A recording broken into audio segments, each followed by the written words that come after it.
Good morning, you cracking humans. Welcome to another episode of What's Up Wednesdays. Casey and I went down and washed the van this morning. Isn't she beautiful? Give her a good scrubbing down at the self-service car wash. It's a lot of vehicle to wash. So we kind of have to take it to the car wash to get it clean because it has access on a catwalk. So anyway, I've been just working on studying, learning about the vehicle electrical system and the aftermarket system that I'm going to install, and I don't have a lot to show for it. So there'll be more later, but what I thought I'd do is tell you why I got a Ford Transit van. There are a few options out there in the modern van market. There's a Mercedes Sprinter, which has been in the US for many years. Dodge makes a ProMaster. Don't know a lot about it, but haven't heard a lot of great things. And then the Ford Transit.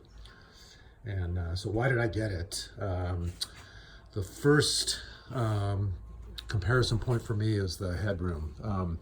This van has 6 feet 8 inches of vertical headroom in the center here, whereas the Mercedes is 6 feet 3 inches, I believe.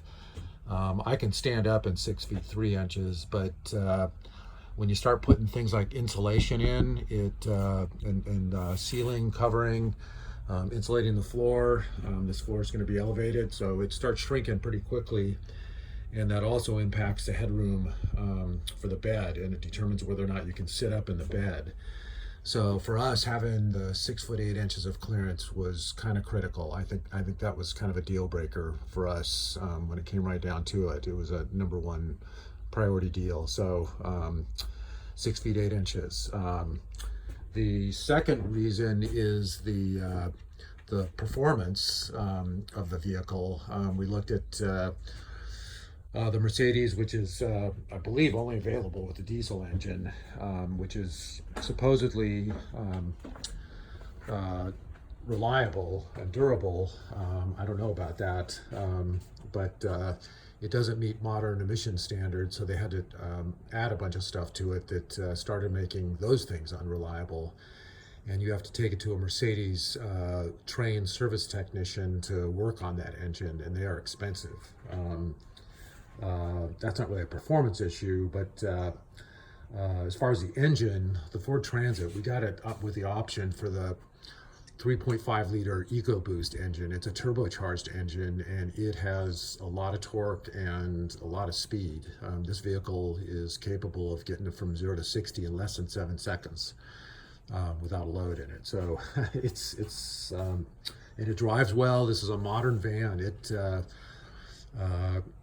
Ford has this figured out. They make this with far less body roll than the old type vans, the body on frame type vans. This is a unibody construction, so it drives super well. I can have this vehicle serviced at any Ford dealer, anywhere in the US or anywhere I drive this thing. Like I said, the Mercedes has to go to a Mercedes dealer with a factory trained technician on Sprinter vans, and it's costly.